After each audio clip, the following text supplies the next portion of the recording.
This video is addressing key message number 7, which is that curiosity and communication deepen understanding.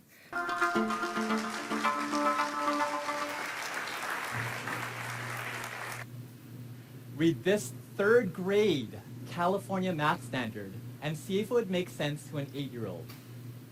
Understand a fraction 1 over b as a quantity formed by one part when the whole is partitioned into b equal parts.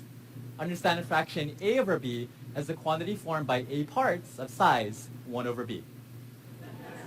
And if you gave this description to an 8-year-old, you'd probably get a reaction like this. To a math expert, this standard makes sense. But to a kid, it's absolute torture. I chose this example specifically because fractions are foundational to algebra, trigonometry, and even calculus. So if kids don't understand fractions in elementary and middle school, they've got a tough road ahead of them in high school. But is there a way to make fractions simple and easy for kids to understand? Yes. Just remember that math is a language and use that to your advantage. For example, when I teach 5th graders how to add and subtract fractions, I start with the apples plus apples lesson. First I ask, what's 1 apple plus 1 apple? And kids will often say 2, which is partially correct. Have them include the words as well, since math is a language. So it's not just 2, it's 2 apples. Next is 3 pencils plus 2 pencils. You all know that pencils plus pencils give you pencils. So everyone, how many pencils? 5 pencils. 5 pencils is right. And the key is you included the words. I tried this lesson with my 5-year-old niece once. After she added pencils and pencils, I asked her, what's 4 billion plus 1 billion? And my aunt overheard this and she scolded me and said, are you crazy? She's in kindergarten. How's she supposed to know 4 billion plus 1 billion? Undaunted, my niece finishes counting, looks up and says, 5 billion? And I said, that's right, it is 5 billion. My aunt just shook her head and laughed because she did not expect that from a 5-year-old. But all you have to do is take a language approach and math becomes intuitive and easy to understand. Then I asked her a question that kindergarteners are definitely not supposed to know. What's 1/3 plus 1/3? And immediately she answered 2/3. So if you're wondering, how could she possibly know that when she doesn't know about numerators and denominators yet? You see, she wasn't thinking about numerators and denominators.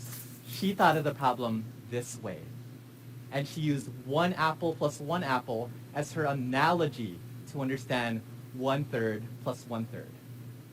So if even a kindergartner can add fractions, you better believe that every 5th grader can do it as well.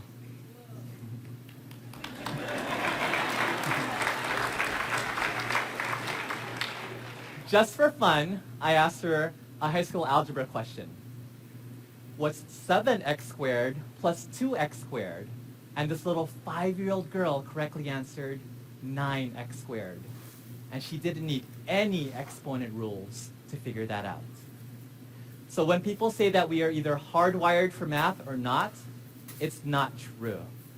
Math is a human language, so we all have the ability to understand it. So what I liked about this TED Talk, I thought he was brilliant because he just kind of approached math in a different way.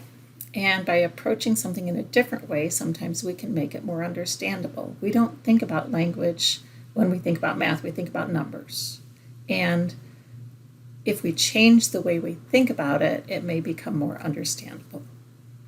So I thought we'd try this with adding and subtracting integers. When you see integers, if you just see signs and numbers and operator symbols, it's not making it real. What he talked about was making it approachable, making it something that you can relate to.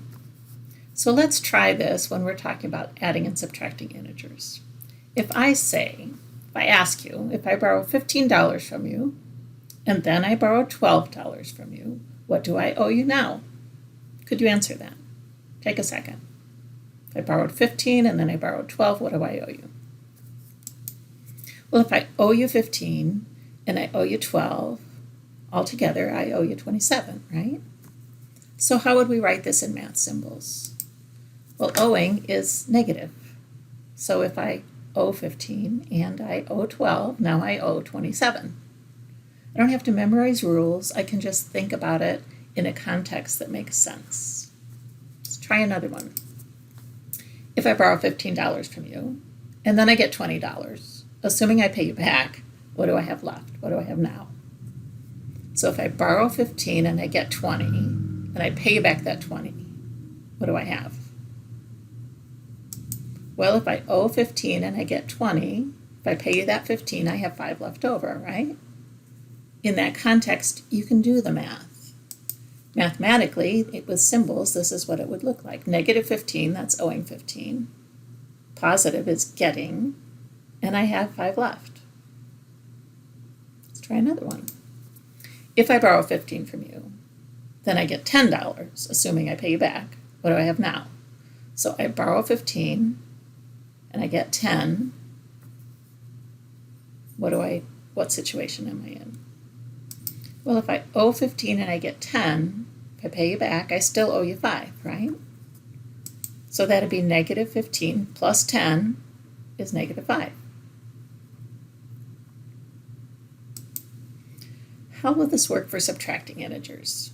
If I borrow $15 from you and then spend $12, say, on my credit card, how much money do I have?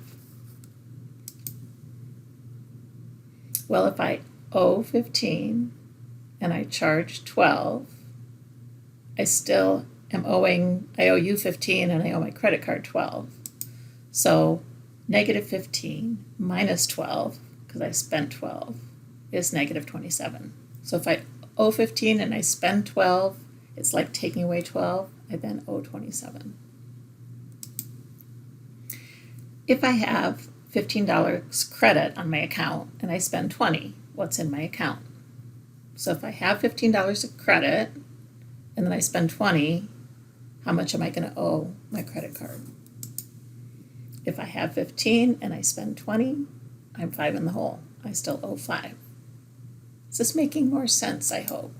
So 15 take away 20 leaves negative 5. If I owe you 20, this is a weird one. If I owe you 20 and someone pays back 15 of it for me, they're removing $15 of my debt, do I still owe you? Well, if I owe you 20 and someone pays 20 for me, they pay you the 15. For me, I still owe you 5, right? So we could see that as I owe 20, someone takes away what I owe, that's where the negative comes in. They take away the 15 that I owe, I still owe you 5. Another way to approach adding and subtracting integers is to translate it in different ways. What we say shapes how we think. So typically I would say 5 take away 3, or 5 minus 3, 5 subtract 3. So if we translate this as 5 take away 3, that's easy enough to do. 5 take away 3, we have 2 left.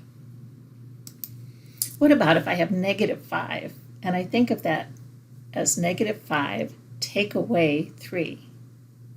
Well, I have 5 negatives. How can I take away 3? I sort of can't, because I can't take away a positive from a negative. But if I think of this as I'm down 5, like we're playing a card game, and I'm down 5 points, and then I'm down 3 more points, see how by changing the context, it starts to kind of be more relatable. It can make sense out of it. So if I'm down 5 and I'm down 3 more, then I'm down 8. What if I'm down 5 and I go up 3? So if I think of this as negative 5 plus 3, if I think of it as down 5 and up 3, if I go down 5 and then up 3, I'm still down 2, right?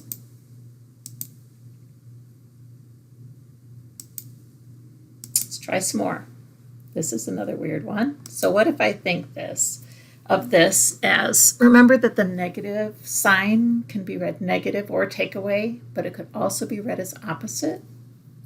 So if I think of this as 5, then the opposite of take away 3. What's the opposite of take away 3? The opposite of take away 3 is add 3. So I would have 5 plus 3 equals 8.